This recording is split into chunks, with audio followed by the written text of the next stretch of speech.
Caso Del del comunicador. colega, sí, del colega Carlos Granada, que fue imputado justamente por varios tipos penales. Así que para eso ya le saludamos también a la doctora Natalia Silva. Doctora, buenas tardes, ¿cómo estás?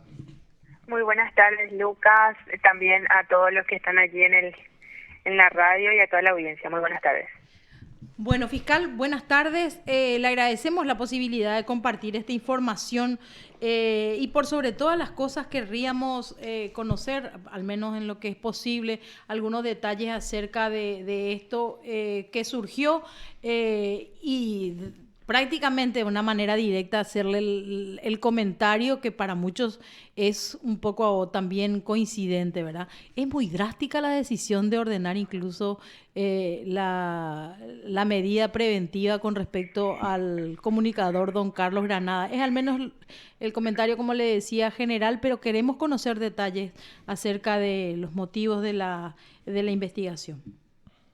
Sí, les comento que primeramente esta causa se inicia como consecuencia de la denuncia presentada por varias personas, en este caso por varias mujeres, ¿verdad? Sí. Contra esta persona por la supuesta comisión de hechos punibles referidos a cuestiones o actos sexuales, ¿verdad?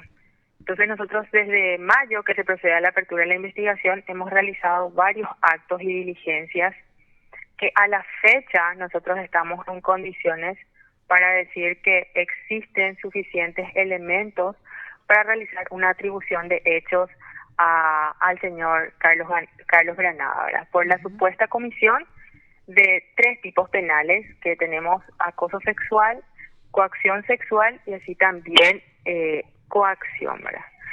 La medida requerida, ¿verdad?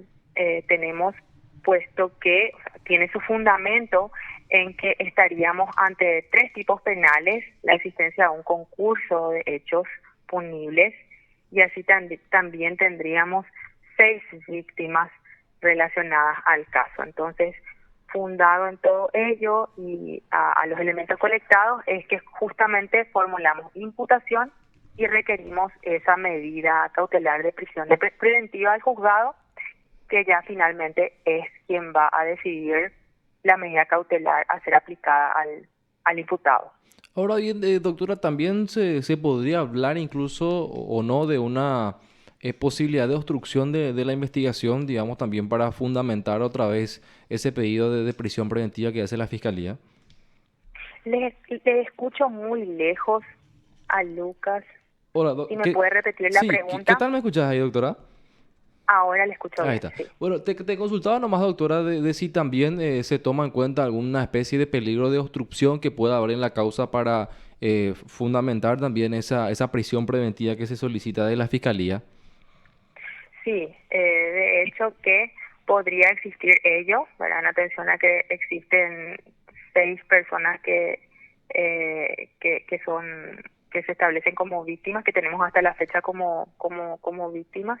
Entonces podría haber ante actos futuros de investigación relacionadas a las mismas, ¿verdad? Ujú. Y por sobre todo, como les digo, lo que respecta a la existencia de varios tipos penales y contra varias personas.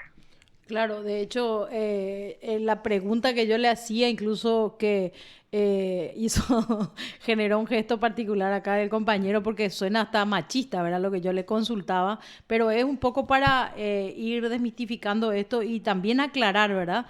Porque es importante. Muchos dicen, incluso cuando las víctimas hasta son niños, vemos acciones que no son tan drásticas, pero esta vez vimos que incluso lo que usted señala, estamos hablando prácticamente de una situación reincidente. Para muchos casi un depredador en estas condiciones, y esto se perpetró en al menos 6 víctimas, Y como usted habría más lo, incluso, claro, ¿verdad? habría más. Es lo que dicen, ¿verdad? Básicamente es un poco la situación concreta en esta investigación, doctora, ¿verdad? Sí, realmente el pedido formulado al juzgado está basado en el artículo 242. Hemos fundado cada uno de los motivos para Sí. requerir la medida de prisión preventiva que, como les digo, ya finalmente el juez va a ser quien disponga cuál será la medida a ser aplicada, ¿verdad? Por supuesto. ¿Y qué es lo que se puede comentar, doctora, atendiendo obviamente a la naturaleza del caso, de que no se puede obviamente comentar algunas cuestiones, pero veía también, por ejemplo, la información de la Fiscalía que hablaba más o menos de que esta persona hoy imputada se valía de una posición de jerarquía e influencia que tenía por sobre las víctimas. O sea, ¿qué es lo que se puede decir respecto al relato de los hechos de esta imputación, doctora? Sí, es así, efectivamente. Esta persona está imputada por la supuesta comisión de uno de los hechos, que es el acoso sexual, en el cual justamente se funda en la superioridad del mismo o influencia ejercida por este en el marco de su cargo respecto a las subordinadas al mismo. Entonces, estos actos se habrían dado en ese marco en el cual él tendría este carácter de superioridad respecto a las víctimas. Eso es uno de los elementos. Y tenemos los contratos, tenemos los organigramas que indica esta circunstancia, ¿verdad? Tenemos varios elementos. Durante todo este tiempo hemos recabado varios elementos, hemos realizado varias diligencias, contamos con teléfonos celulares, todo ello circuitos cerrados que estamos también analizando y que finalmente después vamos a estar colectando u ofreciendo en su oportunidad, ¿verdad? Y digamos, doctora, eso podría permitir, o sea, porque por lo que expresas también y por lo que estaba leyendo de algunas publicaciones, la Fiscalía tiene elementos muy contundentes y digamos, una carga probatoria importante hasta ahora ya. ¿Se podría pedir de por ahí, digamos, la abreviación de ese plazo investigativo que se suele tener, que normalmente es de 6 meses? ¿O por de pronto, digamos, solamente se va a tener en cuenta lo que disponga el juzgado en cuanto a ese plazo de investigación? Sí, el Ministerio Público solicitó 6 meses y de hecho el día de la fecha ya fue señalada la fecha de acto conclusivo para febrero del año 2023, ¿verdad? Ya tenemos una fecha de presentación de un acto conclusivo en la presente causa y estaremos realizando todo ello dentro de este plazo, ¿verdad?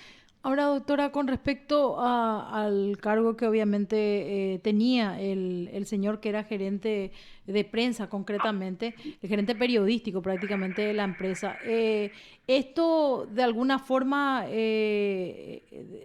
también involucraría a otras personas o a personas que están en cargos directivos, como en algún momento se mencionó, considerando incluso la aprobación, ¿verdad?, de estos altos jefes o incluso los directivos de la actuación del gerente en su momento, don Carlos Granada?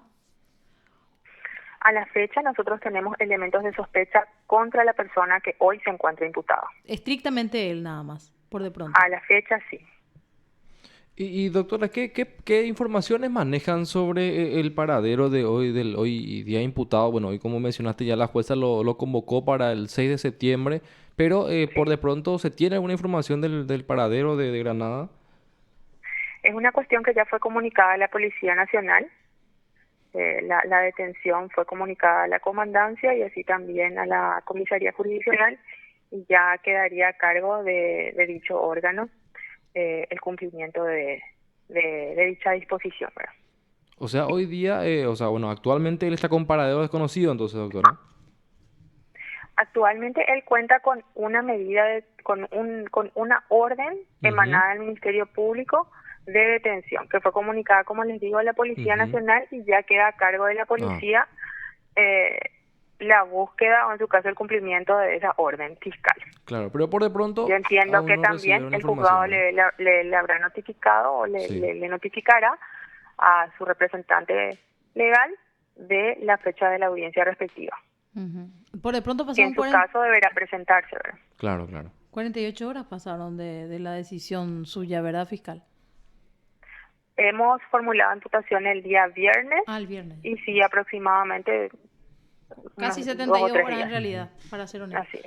Sí. Bueno, doctora, muchísimas gracias por las explicaciones y bueno, le agradecemos estos minutos para compartir justamente esta información con los teleoyentes. Muy amable, doctora. No es nada, gracias por el espacio. Gracias, doctora. Te informó PDS Radio TV Digital. Bueno, era la fiscal Natalia Silva que nos explicaba también el proceso que se formó en contra del ex gerente de prensa del grupo Alba Visión, Carlos Granada, que fue imputado ya el viernes por los hechos punibles de coacción sexual, acoso sexual y también coacción. Hablamos de 3 tipos penales que realmente tienen un marco penal interesante, por lo que se fundamenta también en ese sentido el pedido de detención y la prisión preventiva que hacen las fiscales que presentaron este requerimiento, Marta. Claro, todavía de repente no es el momento de analizar, ¿verdad? Pero si los hechos se comprueban, ¿verdad? A partir de esta denuncia, estamos hablando incluso de una situación reincidente en varias ocasiones. O sea,